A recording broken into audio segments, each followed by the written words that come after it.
আসসালামু আলাইকুম রহমতুল্লাহ বারাকাতু। আদাব ও শুভেচ্ছা। প্রিয় দেশবাসী, আমরা ছোটবেলায় একটা গল্প শুনতাম প্রায় সময়। একজন লোক প্রতিদিন বাঘ এসেছে, বাঘ আসছে, বাঘ আসছে বলে চিৎকার করত। যখন মানুষ জড়ো হইতো তখন সে উল্লাস করত, মানে মজা করতো আর কি। তো এই সত্যি সত্যি একদিন বাঘ যখন এসেছে তখন সে চিৎকার করেছে, কোনো লোক আসে নাই, বাঘে খেয়ে চলে গেছে।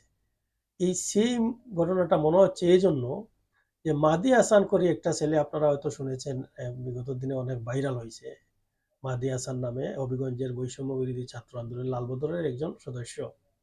সে ওই পুলিশের থানায় গিয়া দম্ভ করে বলছিল, আমরা এই থানা পুড়িয়েছি, আমরা এসআই সন্তোষকে জ্বালিয়ে মানে উল্টা উল্টা করে জ্বলাইয়া রাখছি। সেই সেই মাহদি হাসান পুলিশ থানায় গিয়ে আশ্রয় নিয়েছে। অভিযোগ হচ্ছে ছাত্রদলের নেতাকর্মীরা তাকে বেধড়কভাবে পিটিয়েছে। আসুন আমরা একটা একটা নিউজ দেখে আসি। কালের কণ্ঠ একটা নিউজ করেছে। কালের কণ্ঠ নিউজে বলছে, ছাত্রদলের হাতে বেদম মার খাওয়ার অভিযোগ সেই মাহাদির। ছাত্রদলের হাতে প্রশাসক ডিসি কার্যালয় প্রাঙ্গণে বেদম মার খেয়েছেন বৈষম্য বিরোধী ছাত্র আন্দোলনের হবিগঞ্জের জেলা শাখার সদস্য সচিব মাহদি হাসান। বৃহস্পতিবার দুপুরে হবিগঞ্জ জেলা প্রশাসক কার্যালয় প্রাঙ্গণে তার উপর অতর্কিত হামলা করে তাকে উদ্ধার করে সদর হাসপাতালে নিয়ে যাওয়া হচ্ছে। মাহদি হাসানের ভেরিফাইড ফেসবুক অ্যাকাউন্ট থেকে বিষয়টি নিশ্চিত করা হয়েছে। ওই ভিডিওতে বলতে শোনা যায়, মাহদি হাসানের উপর ছাত্রদলের নেতাকর্মীদের হামলার শিকার হয়েছেন। সরকারি অফিসের ভেতরে প্রকাশ্যে এ হামলা ঘটনা ঘটে। প্রসঙ্গত, বৈষম্যবিরোধী ছাত্র আন্দোলনের হবিগঞ্জ জেলা শাখার সদস্য সচিব মাহদি হাসান অভিযোগ করেছেন, ফেসবুকে তার দেওয়া একটি স্ট্যাটাসকে কেন্দ্র করে ছাত্রদলের কর্মীরা তাকে দাওয়া করেছিলেন। গতকাল বুধবার পরিস্থিতি বেগতিক দেখে তিনি হবিগঞ্জ সদর থানায় গিয়ে আশ্রয় নেন। গতকাল বুধবার দুপুরে শহরের বৃন্দাবন সরকারি কলেজের সামনে এই ঘটনা ঘটে। এদিকে ছাত্রদলের পক্ষ থেকে দাবি করা হয়েছে, এটা এমন কোনো ঘটনা ঘটেনি। মাহদি হাসান নিজের গুরুত্ব বাড়ানোর জন্য মিথ্যা অপপ্রচার চালাচ্ছেন। পুলিশও বলেছে এ ঘটনার কোনো সত্যতা খুঁজে পাওয়া যায়নি। এখন এখন কথা হচ্ছে যদি মাহদি হাসান নিজের গুরুত্ব বাড়ানোর জন্য যদি এই ধরনের প্রপাগান্ডা ছড়ায়, এরা তো প্রপাগান্ডার মাস্টার। আপনারা এই যে লালবদর গুলা দেখতেছেন, এই যে যতগুলা এই যে প্রতারক চক্র, এই ডক্টর ইউনূসে একটা আমেরিকার দালাল, ওই দেশটাকে ধ্বংস করে আসার জন্য এই যে ইয়াং জেনারেশনকে তার মতো বাটপার, বেয়াদব এবং চরম পর্যায়ের মানে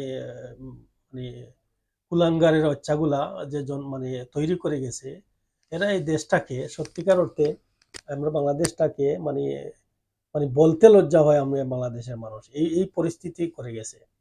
তো এরা যে কথা বলছিলাম ওই কথাতে আসি, এরা এই বাংলাদেশে এরা শান্তিভাবে থাকবে করি আশা করে কেমনে? এরা তো মানে আওয়ামী লীগ, যুবলীগ, ছাত্রলীগ, আওয়ামী লীগের কোন অঙ্গ সহযোগী সংগঠন বা আওয়ামী লীগ লাগবে না। এরা কিছুদিনের ভিতরে এরকম চলতে থাকলে এরা নিজেদের মধ্যে মারামারি করে মরবে এবং একটা অন্যটারে কামড়াকামড়ি করে খাবে। আপনারা শুনেছেন না আর একটা কথা, যে যদি আপনি ওইখানে 2টা কুত্তা রাখেন বা 10টা কুত্তা যদি এখানে থাকে, কুকুর, আর ওইখানে যদি 1000 হাড্ডি দেন, তাহলে কিন্তু একটা হাড্ডিও কুত্তা খাইতে পারবে না। কারণ এর সব হেরি চাই, একটা হাড্ডিও কুত্তা খাইতে পারবে না। তো এরকম এগুলায় যতই কামড়াকামড়ি, ওই যে মাঝখানে দেশটা ধ্বংস হবে, দেশটার একদম অবনতি হবে, বদনাম হবে।